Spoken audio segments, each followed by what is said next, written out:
ایمان جو ہے وہ اللہ کے رسول کی فرما برداری اور اطاعت کا نام. اگر ایک آدمی ظاہراً مثلاً دعویٰ کرے اسلام کا لیکن نہ اللہ کے احکام کا پابند ہو نہ اللہ کے رسول کے احکام کا پابند ہو تو وہ محض زبانی کلامی تو دعویٰ ہوگا لیکن وہ ایمان کامل نہیں. یا کچھ لوگ ایسے ہیں کہ جن کے اعمال منافقوں کی طرح ہوتے ہیں کہ ظاہر میں کچھ ہوتا ہے لیکن باطن میں کچھ. جیسے منافقین حضور کی خدمت میں آتے تھے تو کہتے تھے کہ یا رسول اللہ ہم آپ پر ایمان لائے ہیں, ہم گواہی دیتے ہیں, آپ اللہ کے سچے رسول ہیں, لیکن جب گھر جاتے کہتے بھی ہم تو مسلمانوں کو دھوکہ دے رہے ہیں, انا معکم ہم تمہارے ساتھ ہیں, انما نحن مستہزئون ہم تو ان کے ساتھ استہزاء کر رہے ہیں. اور دوسرا مسئلہ جیسے میں نے کل بھی عرض کیا تھا کہ یہ معلوم ہوا کہ ہر حال میں آدمی کو اللہ سے دعا کرنی چاہیے. ہر حال میں دکھ ہے, سکھ ہے, تکلیف ہے, بیماری ہے, مصیبت ہے, اس کو کوئی ٹالنے والا نہیں اللہ کے سوا. وَإِن يَمْسَسْكَ اللَّهُ بِضُرٍّ فَلَا كَاشِفَ لَهُ إِلَّا هُوَ اگر اللہ کسی کو نقصان دیں اور بیماری یا تکلیف میں مبتلا کر دیں اس کو کون کھول سکتا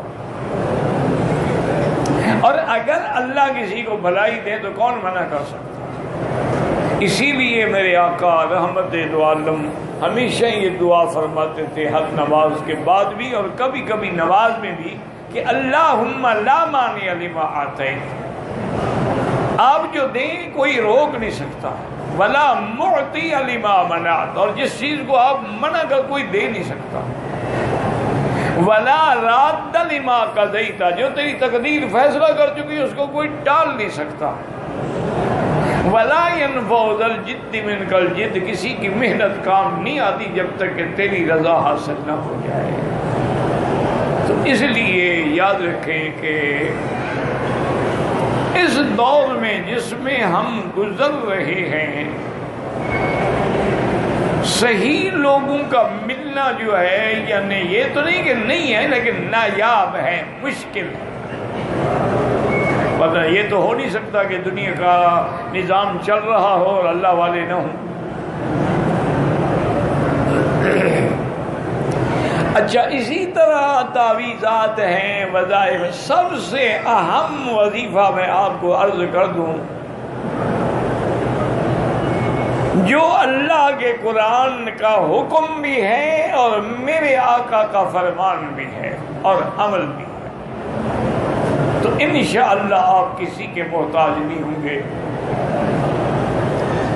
اور وہ یہ ہے کہ جب بھی کوئی پریشانی ہو, مصیبت ہے, دکھ ہے, بیماری ہے, مقدمات ہیں, لڑائیاں ہیں, 2 رکعت خالص نیت سے نماز پڑھیں صلاۃ الحاجہ.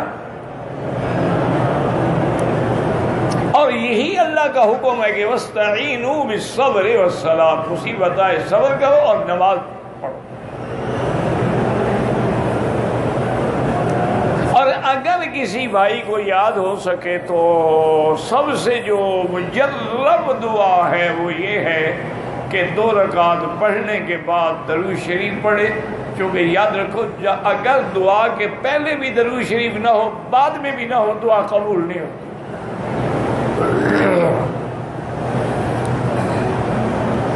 درود شریف پڑھنے کے بعد اللہ کی حمد و ثنا بیان کریں. کیا مانا, چلو سورۃ فاتحہ پڑھ لیں جس میں سب کچھ ہے,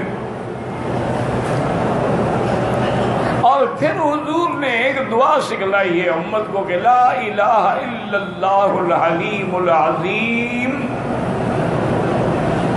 لا الہ الا اللہ رب العرش العظیم, لا الہ الا اللہ رب السماوات ورب الارض ورب العرش الکریم, اسألک موجبات رحمتک وعزائم مغفرتک والسلامت عن کل اثم والغنیمت عن کل بر. یاد نہ ہو تب بھی کوئی بات نہیں، کسی بھی زبان میں اللہ کو 2 رکعت پڑھنے کے بعد خالص اللہ کو پکارے. اور یہی میرے مدنی سرکار کا عمل تھا کہ اذا حضبہ امر، جب حضور کو کوئی مشکل پیش آتی، بادر الی الصلاۃ، فوراً آپ نماز شروع کر. اسی طرح صلاۃ الاستسقاء ہے، بارش نہیں ہوئی نماز. اسی طرح انسان گناہوں میں مبتلا ہو گیا ہے تو توبہ کرنا چاہتا ہے، 2 رکعت نماز پڑھ کے توبہ کرے. تو آپ کی انشاءاللہ ثم انشاءاللہ، جو چونکہ میرا ایمان ہے ایک طالب العلم کی حیثیت سے کہ لاکھ پیر ہو، ولی ہو، کتنے درجے کا کیوں نہ ہو، اس کا فرمان میرے مدنی کے فرمان کا مقابلہ نہیں کر سکتا. جو حضور نے فرما دیا بات ہی ختم ہو گئی. حضور صلی اللہ علیہ وسلم نے جو سکھلا دیا اس سے کوئی بات اللہ اولا افضل نہیں ہو سکتی ہے. حضور نے یہی سکھلایا ہے کہ پریشانی آئے نماز پڑھو، اور پریشانی میں اللہ کے اسماء الحسنہ سے اللہ کو پکارو. بس انشاءاللہ یہی ایک مسئلہ بھی یاد کر لینا تو نجات کے لیے کافی ہے.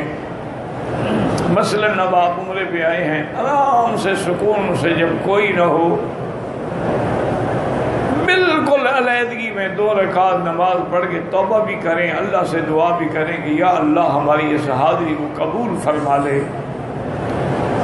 اور اس کے ثمرات و برکات ہمیں نصیب فرما، تاکہ تیرے دروازے سے اور روضہ محمد مصطفیٰ سے ہم خالی دامن لے کے نہ جائیں کہ جیسے آئے تھے ویسے جا رہے ہیں. تو بس سب سے بڑا عمل یہی ہے، اسی کو محفوظ رکھے. اللہ تبارک و تعالیٰ کسی کا محتاج نہیں کریں گے.